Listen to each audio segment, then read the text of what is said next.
What's up, YouTube? Underworld6667 coming at you with a deck profile. Now, as you can tell by the title, we are not only going to be looking at the actual main deck and extra deck, which sort of sums up the entire deck, but we're going to be looking at cards that you can side deck against this deck. So, as you can see by the side deck here down below, you are looking at the side deck cards that actually hurt this deck, and I'll explain why. Now, let's go through the actual main deck. Now, a lot of people are playing Bujins, not a lot of people, but some people are playing Bujins, but they have all the main cards in it. Now, I have a different version of Bujins, I'm sure, from a lot of other people, in that I'm running the first card, which is 3 Brotherhood of the Firefist Bear. Now, one thing that I found about this actual deck is it's impossible to get Yamato very, very quickly without running cards that, pretty much search for it. You have the 3 Yamato, you have the 3 Pot of Duality, you've got the 2 Tenkies, but how are you going to get it further? I mean, a deck that revolves around one single card, you need to be able to get that card really, really quickly. So, of course, we're going to run 3 bears to get the Tenki, to get the Yamato. Next, of course, is the actual Yamato itself. 3 Yamatos. This card is very, very powerful. If you have a Bujin monster in your hand like Turtle or Quillin, you're going to add a Crane to your hand and then discard the either Turtle or Quillin. Of course, depending upon what your back rows look like. If you have no defense for Yamato, you might want to send the Turtle. If you have a little bit of defensive cards like Dress or Lance, you might want to get the Crane and just send whatever. Or, like I said, it really depends on your hand. I can't really tell you exactly what your hand's going to look like. You're going to have to play the deck and see how it works and see what your opponent's activating against you. You have to protect this Yamato. That is the main point of this deck. Moving on, we've got the 3 Bujin Cranes, or Bujinji Cranes, whatever you want to call it. I'm going to call them Bujin, so of course, you've got the Quillins. You got the 3 turtles. Now, I play 3 of everything. That way, I can sort of guarantee to draw it and or have a lot to send to the graveyard for the effects of Yamato. Because you want that continuous flow. You want that continuous cards in the graveyard that you can manipulate so your opponent's negging on your cards that are sent to the graveyard 1 for 1. I mean, you add it to your hand, you discard it to the graveyard. Nothing was gained or lost. Unless you can add a Crane and lose a Turtle, because, I mean, Crane is definitely better in the hand than Turtle is. Moving onwards, of course, we got 1 Honest, we got 1 Book of Moon. Now, the Book of Moon is a major thing because you don't want to have to face off against exceeding and that kind of thing. We want to make sure that you're stopping your opponent enough that you can make your plays. So if they have a scary monster, Book of Moon is a lot better than having nothing. Tenki, 2 of them, of course. We can't run 3. 3 Forbidden Dresses and 3 Lances. Once again, you are protecting that Yamato. If you can't protect that Yamato, you're dead. End of story. 2 Kaiser Colosseums. Now, some people are running 3. Some people are not running this at all. This stops from synchroing. This stops your opponent from synchroing. This stops your opponent from exceeding. They cannot play more than 1 card. You've got the Yamato on the field. They can only play 1 card. And then you're protecting that Yamato within an inch of its life. That's all I'm saying. You've got the 3 MSTs, because back rows are a thing. You've got the 3 Pot of Dualities. You got 2 The Sword. Now, originally I did not like this card. However, it is so good. You can add the Yamato back to your hand if it does, in fact, get destroyed. Or you can put a Crane in your hand.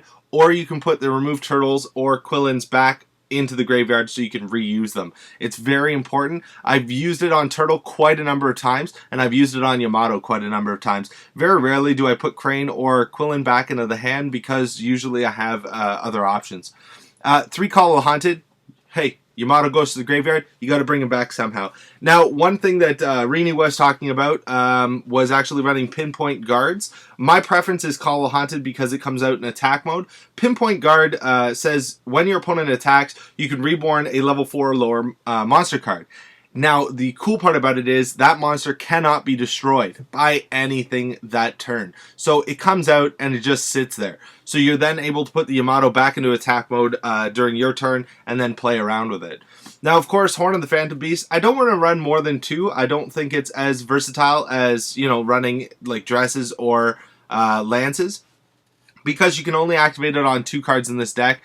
Technically 3 if you count the Exceeds. So you know, it's kind of an iffy card, so I will only run 2 just in case. I have used it quite a number of times on Yamato and Bear in order to get the tanky and draw a card, or even just draw a card and then, you know, keep my Yamato on the field with a high attack power. So it's pretty good. In the extra deck, of course, you got the Fire Fist, Tiger King. You got 2 Susanos or Susanoa or whatever the hell it wants to be called today and tomorrow.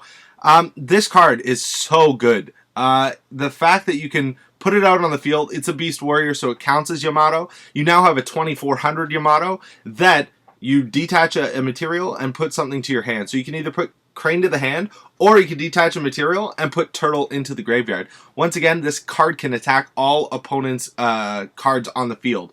Once, of course. So you can clear an entire field with a Sanoa or Nanomomo very easily. Of course, you're running light monsters, so you might want to run a Constellar or Mega.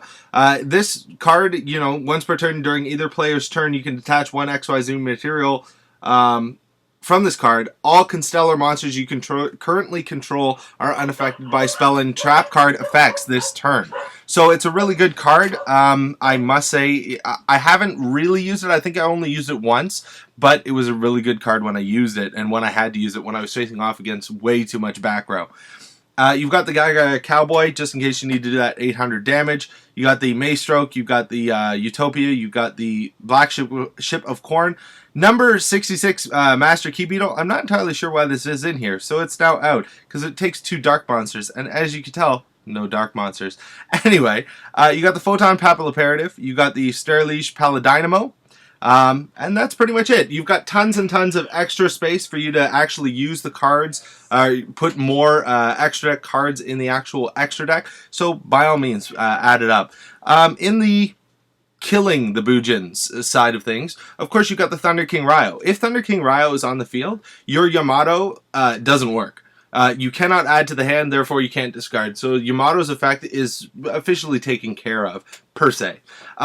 Of course, it's going to be easily killed by a Yamato in a Forbidden Dress or a Lance or whatever. But once again, they're using that Lance or using that dress to 1-for-1 with your Thunder King Ryo. So you don't have to worry about a Lance or a dress hurting you. Now, of course, you do have to worry about that lovely Horn of the Phantom Beast against the Thunder King Ryo. So please make sure that you're using your Thunder King properly. Moving on, we've got, of course, Dark Hole. Doesn't target. Can clear the field, so you don't have to worry about Turtle negating it. Smashing Ground. Also a card that does not target. So if you do have the ability to use Smashing Ground in your deck, or if you think it's going to be good in your deck, make sure that you maybe side it in or maybe even main it. It's a 1-for-1 card that takes care of a big problem. And in this case, you want to be able to take care of that big Beast Warrior problem.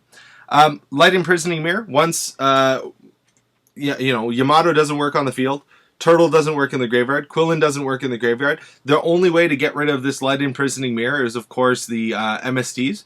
So it's going to be really powerful. Yes, you can use the Bear, but then you have to have Bear and Tanky. I'm saying the only 1-for-1 sort of card that they have is an MST or a Tenki searching for a Bear instead of a Yamato. Once again, you're now controlling your opponent and what he does by playing that Light Imprisoning Mirror.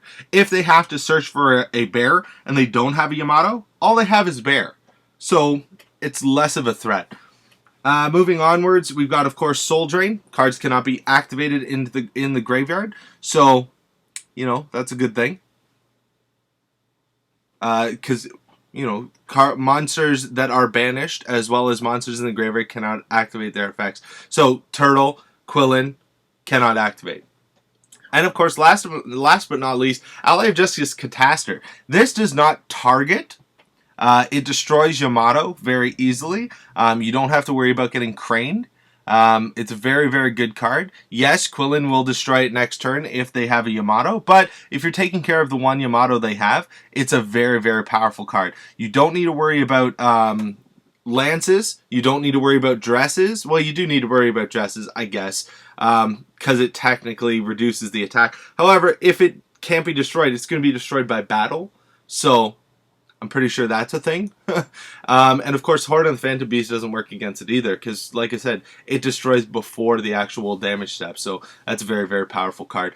Hopefully you guys enjoyed this. It's been about 10 minutes of your time, so I would like to bid you adieu.